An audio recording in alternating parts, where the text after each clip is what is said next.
purpose of this space is to create a very safe environment for people to share a moment of their lives.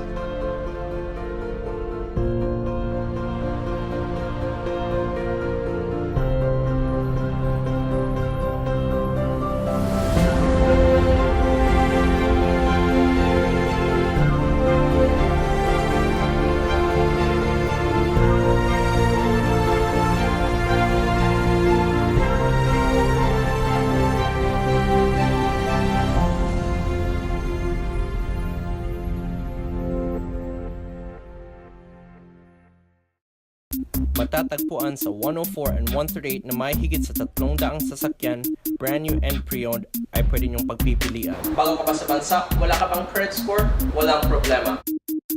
Marami kaming selection from all makes and models, and all trade-ins are welcome.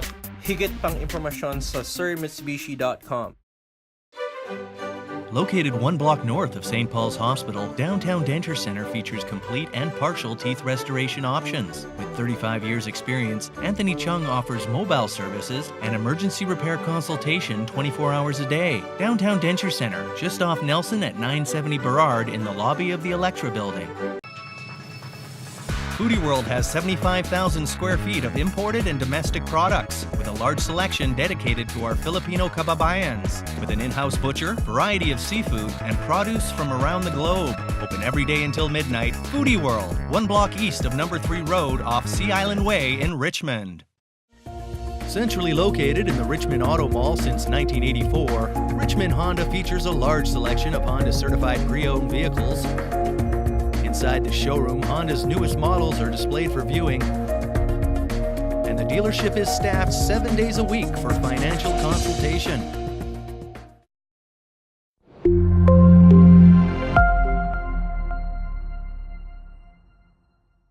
All the stories that you're going to hear tonight are personal in nature, some of which can encroach on dark topics as addiction, abuse, self-harm.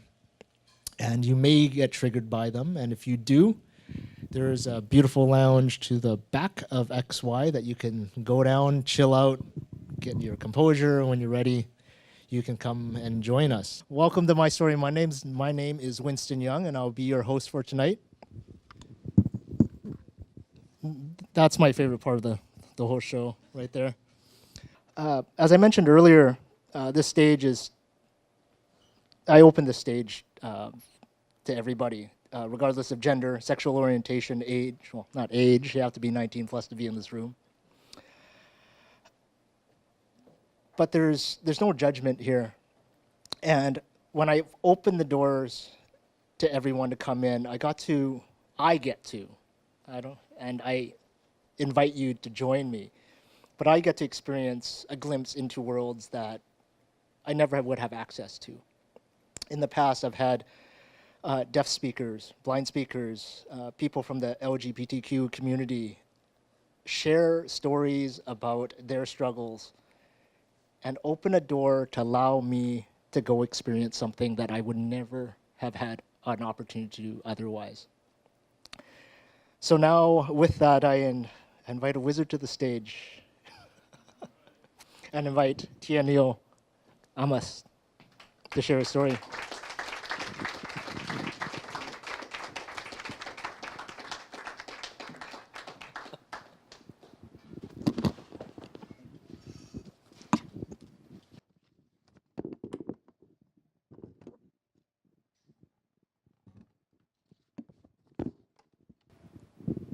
Hello. So, what do you guys think when you are crossing the border? Is that pretty automatic? I think it's really ingrained in us now to automatically have discomfort, some kind of fear, some kind of something horrible is going to happen kind of thing, right? So yes, I am Tien Neo Eamas. I am trans. I am the first Asian trans man to come out in Vancouver in 2002. And so as a result, I'm very used to having pulled over at the border. Whether it's because I'm Asian, or maybe it's because I'm queer, because years ago, when I was female, I was a hardcore leather bulldog, bald, scary looking chick, right? So I always got pulled over at the border. You've worked in this bar long enough, you've seen some of those. So in 2001, the racialization of people of color at the border, especially after 9/11, was very, very obvious. I remember there was once I was traveling with my white girlfriend at that point, and I was pulled aside into the line that was all people of color, and then the line over here was all white people, and of course there's a line which is like, no idea what the you are, so we'll put you over here. So over the years, I don't worry about the border anymore. My deal is keep your nose clean, you know, pay your taxes, live in high integrity, don't be weird and shifty about your life, and all is well. In 2002, I drove across the, was it 2002? No, 2012. I drove across the Peace Arch border crossing to pick up supplies in Seattle, because I make product. And the moment the border guard said to me, "What are you buying?" I said, "I'm picking up some supplies," and I went, damn it, should not have said that. I was traveling with my buddy, and he's a straight, cisgendered, white guy, nice looking enough, very clean cut looking. And when the border guy told us to go and line up in the building in the back, my buddy started to panic. He said, "Dude, you should not have said that you were gonna buy stuff." I said, "Look, I said that, get over it, sit down, shut up." And I figure, you know, he's never ever been to this back part of the building before, where every time I cross the border, I always go in. So like I said, it's not a big deal for me, right? In fact, actually once I had asked one of the guards, I said, "So what's your secret?" It's like every day you have a new person to pull aside. It's today Asian Day, tomorrow's gonna be Black People Day, and then maybe if there's some terrorist attack, there'll be like the Muslim Day. Like, what's the deal? So, of course, she never ever told me. She just smiled and laughed. Actually, she actually said, "Government secret, top secret, I can't tell you." So anyway, we get pulled aside, and we're in the lineup. And so we wait for 2 hours. I keep going up to the front because I'm angsty. I have no idea what's going on. And I ask the guy in front, "So what's the deal?" Or I go up, you know, every 20 minutes and I say, "I'm hungry. Can you let me go eat?" Or "May I have some water?" or something. And every time the guy said to me, "Don't worry about it, sir. Just sit down. We'll get to you." So of course, you know, good thing this bigendered, gender fluid, all gendered, whatever, chose to wake up that day looking like a guy. So at least nobody got confused and it didn't get more and more complicated for everybody, okay? So finally the guard calls me over. He says, "Okay, we're gonna look over your van now. Is there anything you want to declare?" So I was like, oh wow, okay, it's getting pretty serious. Okay, fine. I have organic tobacco in a tin with a knife. It's in my luggage. I have some knives and some tools in my glove compartment. And oh yeah, right, I have got my testosterone and syringe in a little tin in my luggage as well, and there's an emergency stash under the passenger seat. The guard says, "Why do you have testosterone?" I said, "Because I'm transgendered and I need my medication." He says, "Okay, fine, go sit down." So we're waiting some more. And this is 3 hours into waiting. The guard says now that he has called the sheriff from Blaine. My buddy starts to panic, and he is called in for questioning in the interrogation room. At this point, I am, I love your eyes, by the way, you're like, he's right there with me. My brain is pretty clear. I'm, you know, breathing normally, and I am actually just very, very curious. I'm wondering what the hell's going on. I know this has to do with my testosterone, but I really don't know anything else, yeah? My buddy goes in, and he comes back out, and he says, "Yep, dude, it's about your testosterone." I was like, okay. So he was questioned about that and his relationship to me. It was all fine. You know, he answered well, nothing else going on there. Shortly after, I am called in, and a tall, attractive white guy, the sheriff, looks at me. He says, Tien Neo Eamas, take a seat. I'm going to now read you your rights. So I sit down. He says, I am charging you with the illegal possession of drugs. Blah, blah, blah, a bunch of other things that I don't remember. You now have the right to remain silent. You have the right to an attorney. If you do not have an attorney, we will get one for you. We will appoint one for you. Blah, blah, blah, blah, blah, something in the court of law. So I'm sitting on the bench, and I'm like, wow, that's like word for word from Law and Order, man.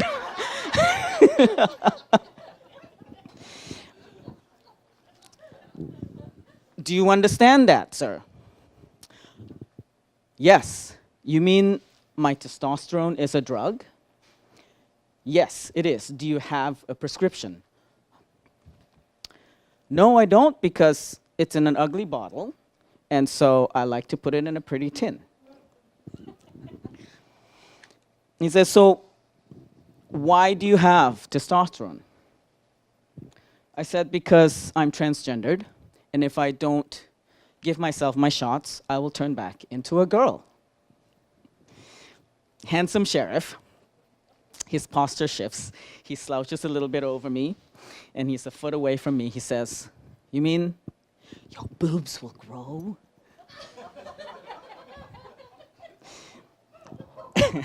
So I said, no, silly boy, I got those removed 10 years ago. It's never gonna happen. It's okay. And I smacked him on his thigh. Handsome sheriff breaks out into a grin and starts to laugh, and then he like straightens himself and catches himself and he's like straight again, right? So 10 feet over by the desk over there, there's two other guards, and they're facing us. And they're holding my drugs, my paraphernalia. And I watch them after I say this, and they're both putting their heads down. They're both turning their back towards me. And then you see they're like shaking away, right? Handsome says, do you have a prescription? I said, no, I don't. Well, you have to have a prescription all the time, because now in America, you have to always have a prescription on you if you're carrying drugs. I'm like, oh, wow, okay, thank you for telling me.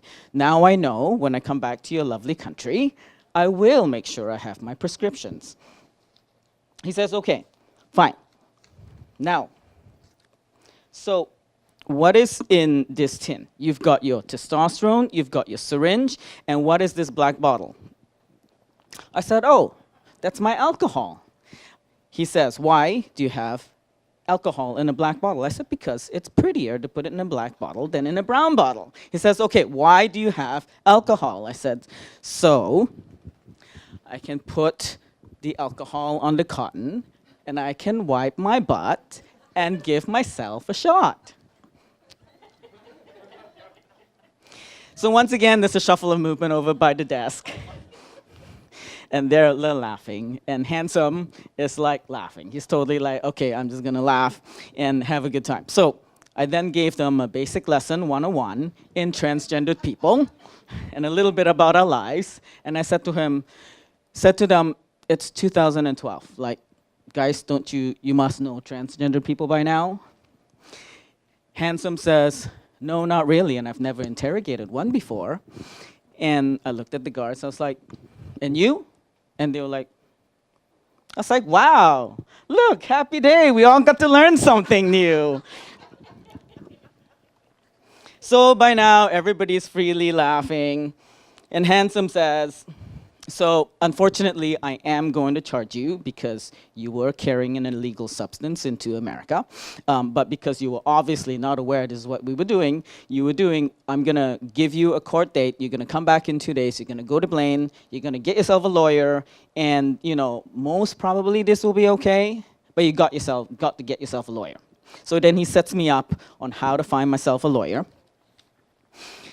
And then he says, and we have to confiscate the tin and the drugs. I was like, no, not the tin. Come on, it's my tin.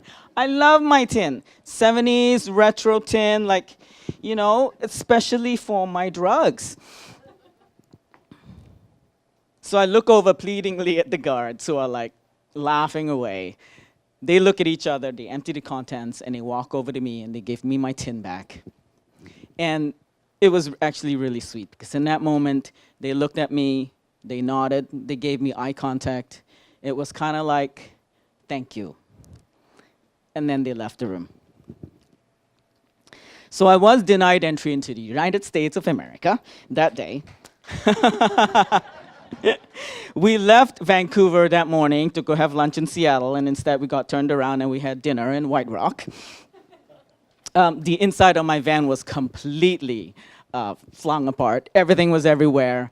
Boxes, compartments, everything was all over the place. They did, really sweet enough. They did put my smokes back into the tin, into the right compartment in my luggage. It was the only thing that was in place. And that I'm actually, cool, right? It was cool that they were thoughtful about that. So back in Vancouver, I send a short, efficient email to my personal contacts asking for support. And within a few hours, there's a good friend of mine who's a well-known lawyer in Seattle, and she was awesome. She says, okay, fine. If they give you a hard time on Friday, give them the number. I'll sort this all out. And through another contact of mine, this gay lawyer from Blaine offered to take on my case pro bono. And I had two friends come up and help me, drive me down, and I got to get rid of a friend who was not wanting to help me because she did not want to be associated with a criminal. So of course the next day I go back, get my prescriptions from London Drugs, tell them the whole story, blah, blah, blah, blah, blah. Go back to Blaine, and of course everything was handled very smoothly. Judges dropped the case, the court was fine, and everything was expunged from my criminal record. So while I was waiting with the sheriff, though, I did get this one thing for myself, that I thought that if for any reason they did have to strip search me, because, I could be carrying drugs in my other cavities, not just my pretty retro tin.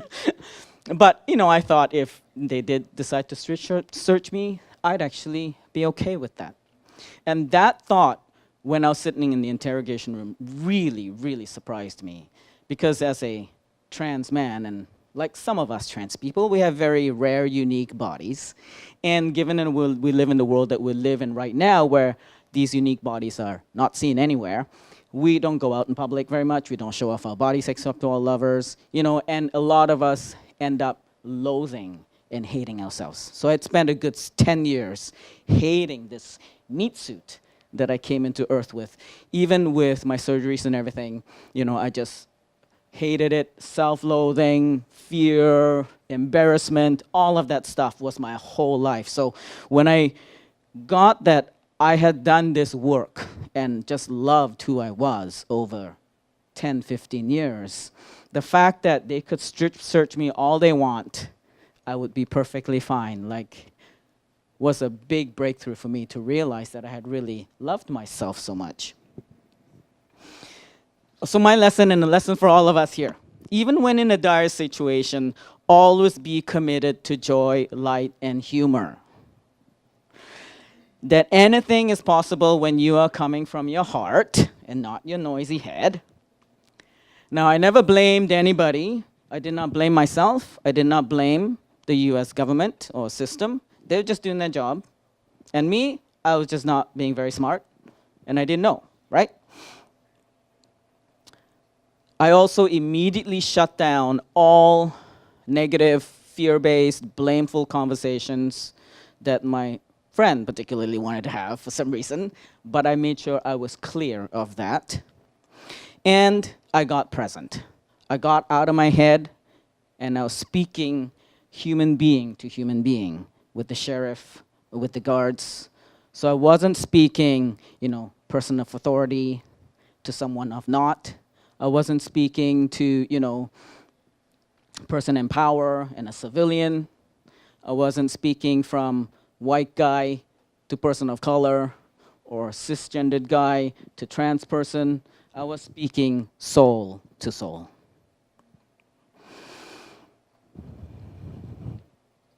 So that each of us could actually relate in the amazing, unique people that we each of us are with each other. So border guards are discouraged from laughing and being friendly. And if there was another rule that got broken that day, it was that laughter, playfulness, connectedness took place at the Peace Arch border crossing in 2012.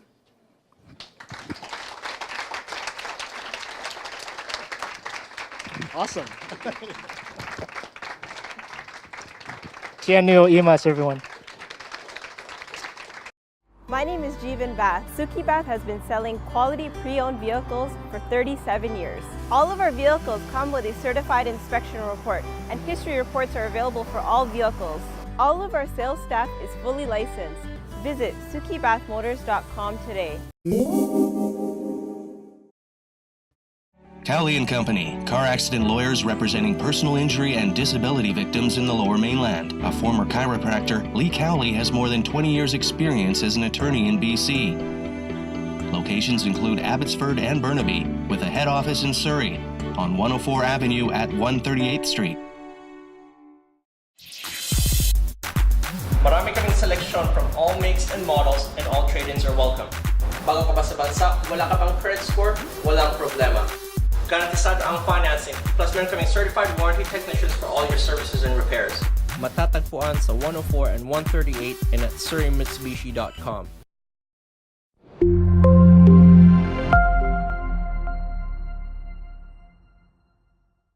All the stories that you're going to hear tonight are personal in nature, some of which can encroach on dark topics as addiction, abuse, self-harm, and you may get triggered by them. And if you do, there's a beautiful lounge to the back of XY that you can go down, chill out, get your composure. When you're ready, you can come and join us.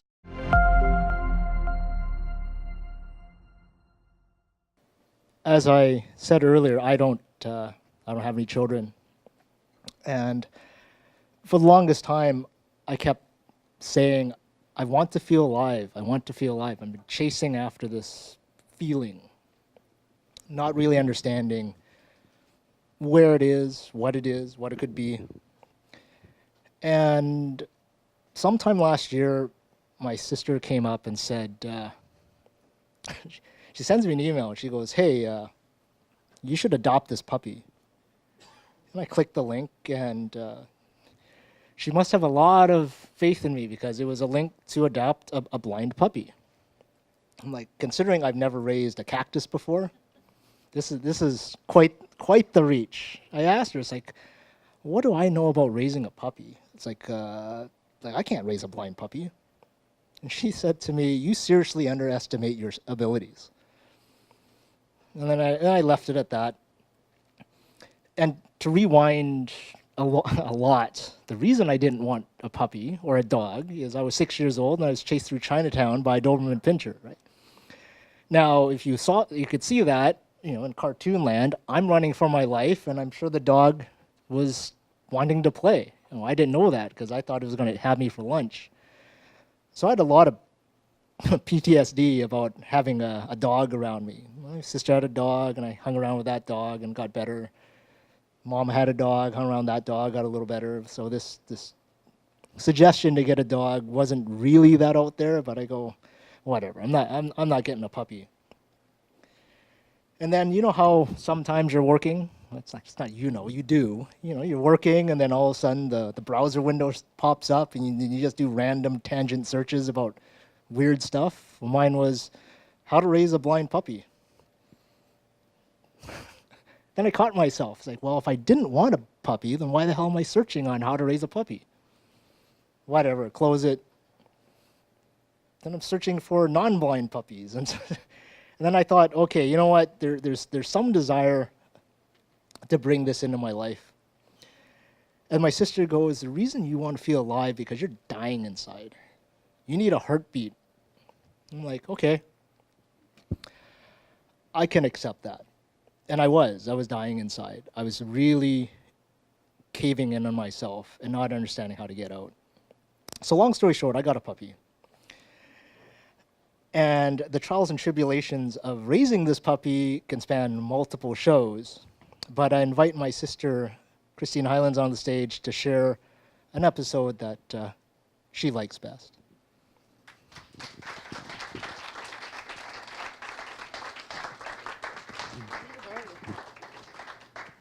And she needs to borrow my hat. It's gonna cost extra. She has to set up like every other show.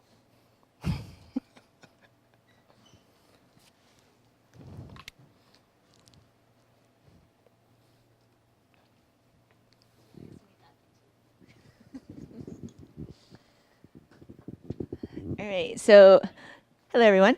You're gonna have to excuse me a little bit if I sound a little bit nasally. I'm going through a little bit of allergy, so if I start going to a bit of a coughing or sneezing fit, please just pause the film a bit, okay?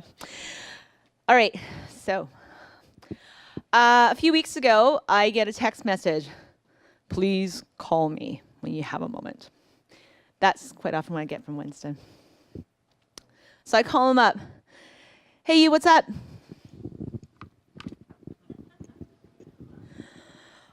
I don't know what the hell is wrong with her. She chewed up another baseboard. I'm tired of this. I let her mess up her bed. I give her treats. I give her this. I give her that. And she still does this crap. What the hell is wrong with her?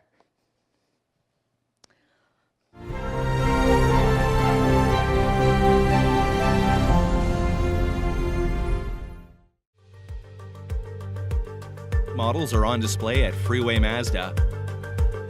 New Mazda sedans, crossovers, and SUVs surround the facility, and fully loaded versions occupy the floor of the showroom. At Freeway Mazda, 154th Street and 104 Avenue in Surrey. Foodie World presents Philippine Street, featuring a large selection of Filipino foods, from imported non-perishable products to both packaged seafood and locally caught and very much alive. Foodie World is 75,000 square feet of worldly groceries situated in North Richmond.